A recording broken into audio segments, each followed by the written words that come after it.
Bonjour à toutes et à tous, aujourd'hui on se retrouve pour parler d'un livre qui s'appelle Moi Malala, de Malala, attendez, j'ai du mal à le retenir, Malala Yousafzai. Alors, Moi Malala, c'est un livre que j'ai découvert grâce au mini-book qui est fait par Opaline, dont je ne me souviens plus la chaîne. Désolée, je débute et j'ai pas regardé beaucoup de booktube, principalement le mini-book sur lequel je suis tombée. Et en fait, ce livre, Moi Malala, c'est l'un des livres qui m'a le plus appris. Moi Malala, ce n'est pas un livre féministe, c'est un livre... Enfin, il y a un peu de féminisme, mais c'est un livre pour l'éducation. C'est un livre d'une fille qui sait des choses, qui veut apprendre, qui veut savoir des choses. Et dans ce livre, Malala, elle se bat pour son éducation, elle se bat pour l'éducation des filles dans son pays, le Pakistan. Elle se bat pour énormément de choses, elle est devenue un symbole de cette lutte pour l'éducation, quel que soit le genre, quelle que soit la personne. Malala a vécu la guerre, elle a été dedans, elle s'est pris une balle dans la tête, entre autres. C'est quelqu'un pour qui j'ai beaucoup de respect, même si je ne l'ai jamais rencontré. Et ce livre m'a fait comprendre que Malala, ce n'est pas la religion, ce n'est pas du féminisme de la religion. Malala, c'est quelqu'un, c'est une personne tout à fait normale, et qui se bat pour ce qu'elle veut. Et ce qui m'a vraiment, vraiment plu là-dedans, et ce qui m'a montré ça, c'est qu'à chaque fois, enfin très souvent dans le livre, elle parle de ses petits frères qui ne la voient pas comme Malala qui s'est pris une balle, comme Malala qui se bat pour le droit de l'éducation aux filles, Malala qui se bat pour ne pas accepter les dogmes imposés par un religieux qui n'a aucune éducation, parce que le père de Malala était professeur, le père de Malala savait que cet homme n'avait pas d'éducation, qu'il était juste quelqu'un qui répétait ou qui donnait qui lessivait le cerveau des gens, excusez-moi le terme. Et donc comme je disais, ses petits frères à Malala, ils la voyaient pas comme quelqu'un de particulier. Pour eux, Malala, c'était leur grande sœur, c'était la grande sœur qui les embêtait, la grande sœur qui les surveillait parfois. Et pour Malala, ses petits frères, c'était des petites crapules, c'était des petits enfants qui l'embêtaient, comme tous les petits frères du monde, vous me direz, même si je n'en ai pas. Voilà. Et c'est ça Malala, c'est quelqu'un qui croit en Dieu, qui croit en les sacrements qu'elle a appris depuis l'enfance, mais qui ne croit pas que parce que quelqu'un qui n'a pas d'éducation va dire pour respecter Dieu, il faut se couvrir le visage, il faut ne pas sortir, il faut faire plein de choses qui ne sont pas ce que son Dieu lui a écrit, son Dieu a dit. Elle ne croit pas à ça. Un moment très très très joli que j'ai trouvé dans ce livre qui m'a fait énormément sourire, c'était sourire. C'était triste sur le moment, mais ça m'a fait sourire et ça m'a montré à quel point ces religieux, avec de gros guillemets, se prenaient pour n'importe qui croyaient à tout savoir, mais qui s'en fichaient en fait de la vie des gens. C'est quand ils interdisent aux femmes d'aller faire les courses au marché, sans hommes. Alors les hommes, je ne sais pas comment ça se passait là-bas, mais les hommes, normalement, ça travaille pour amener de l'argent. Les femmes, ça nourrit les enfants et ça va chercher de quoi nourrir les enfants. Et la mère de Malala, qui n'avait très peu d'éducation, enfin, elle avait de l'éducation, mais elle avait très peu de culture de la langue. Elle ne savait pas lire. Et elle a appris petit à petit. À un moment, elle s'est complètement arrêtée à cause de la guerre. Et elle a repris une fois qu'ils sont arrivés en Angleterre, après l'opération de sa fille, de ce que j'ai lu dans ce livre.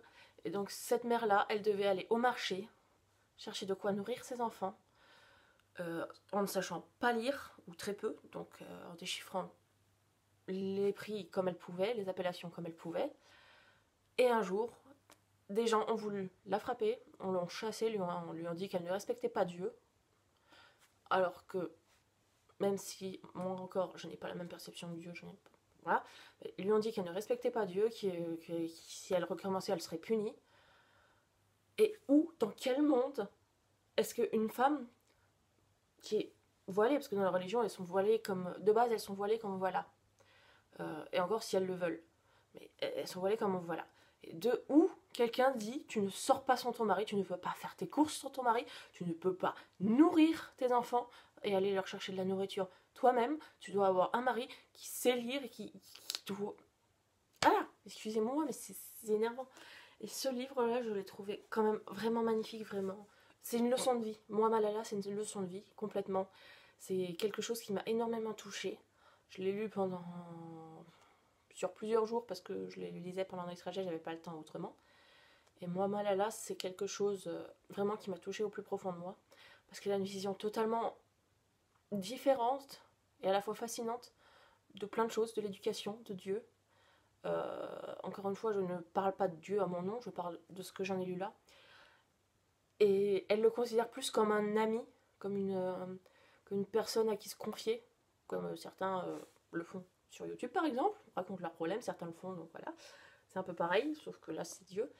Et il y a quelque chose, je crois que c'est son père qui lui a dit, de toute façon je pense que je lirai certains passages, même avec, je sais pas, avec un joli décor, je n'en sais rien, mais je lirai certains passages de ce livre sur cette chaîne, parce que c'est trop beau et c'est trop vrai. C'est quelque chose qui me touche. Et donc dans ce livre, à un moment, Malala c'est quelqu'un qui adore la compétition, qui veut être première de la classe toujours. Et en fait, à un moment, je sais plus si c'est son père ou sa mère, mais il y en a un des deux qui lui dit Dieu te soutient, mais Dieu n'aide pas ceux qui ne travaillent pas. Et en fait, c'était par rapport à une dissertation qu'elle devait faire en classe. Et c'était magnifique. Enfin, je le redirai mieux quand j'aurai je lirai les extraits. Mais c'était magnifique parce que c'est une définition tout à fait particulière de Dieu. C'est pas là pour t'aider, c'est pas là pour te guérir, c'est là pour te soutenir moralement. C'est ça que dans moi, Malala, c'est comme ça que je le vois. Dieu est là pour les soutenir, pour leur donner la foi, pour leur dire à continuer d'avancer malgré tout ce qu'ils subissent, parce que là-dedans, ils en subissent quand même pas mal. Et il faut se dire que moi, Malala, c'est quand même la vraie vie, c'est ce qui s'est passé. Peut-être qu'il y a peut-être des extrapolations à un endroit ou à l'autre, mais c'est quelque chose qui s'est passé. Malala, elle s'est vraiment pris une balle dans la tête. Elle a failli mourir. Son père, il a été, je crois, il a été menacé plusieurs fois de mort parce que c'était un homme qui avait des valeurs, enfin qui a toujours ses valeurs parce qu'il est encore en vie. Et c'est un homme qui voulait l'éducation pour les hommes et les femmes, enfin les enfants, les garçons et les filles. Et qui s'est battu pour ça, même s'il était menacé de mort, même si on lui disait que ce n'était mal ce qu'il faisait, que c'était contre ce que Dieu disait, alors que au début du livre, tu vois que non, que c'est des extrémistes religieux qui ont décidé que les filles ne devaient pas avoir de connaissances. Et ce livre, alors si je dois vous lire, bon c'est un peu... Si vous aimez pas ce qui est la vraie vie, certes, je vous recommande quand même de lire, parce que c'est vraiment un beau message de vie, moi Malala. J'espère que ça vous a plu, j'espère que j'ai pas trop mis longtemps sur cette vidéo, parce que vraiment ce livre m'a plu. Ce livre m'a plu, et même si moi je le considère pas comme un livre féministe, je le considère comme un livre humain, vivant, c'est un peu un livre féministe quand même. J'espère qu'il vous a... Enfin, mon avis vous aura éclairé. Je raconte pas trop l'histoire parce que c'est Malala qui raconte son histoire là-dedans. C'est l'histoire de cette jeune fille qui a grandi dans la guerre, qui voulait se battre, qui voulait aller... Enfin, pas se battre contre les ennemis, mais qui voulait se battre contre l'oppression, contre l'interdiction d'aller à l'école, alors que non, elle veut aller à l'école, elle veut apprendre, et elle veut que ses camarades apprennent. Et c'est quelque chose de magnifique, parce que au début, quand elle a commencé sa lutte, quand elle a commencé à se faire un peu connaître, je crois, si je me souviens bien, qu'elle avait 11 ans. Et elle n'a jamais été mordue de ça. Il faut que tous les enfants du monde aient une éducation. Quel que soit leur genre, quelle que soit leur nationalité, c'est ça qu'elle veut. C'est ça qu'elle veut et c'est ça qui m'a plu. Et c'est pour ça que si un jour je la rencontre, je lui dirai merci. Parce que c'est quelque chose de tout à fait naturel. Je veux dire, quelqu'un d'humain ne peut vouloir que ça, que les enfants apprennent, même si c'est pas forcément à l'école, mais qu'ils apprennent, qu'ils veuillent apprendre. C'est quelque chose de commun à tous les enfants.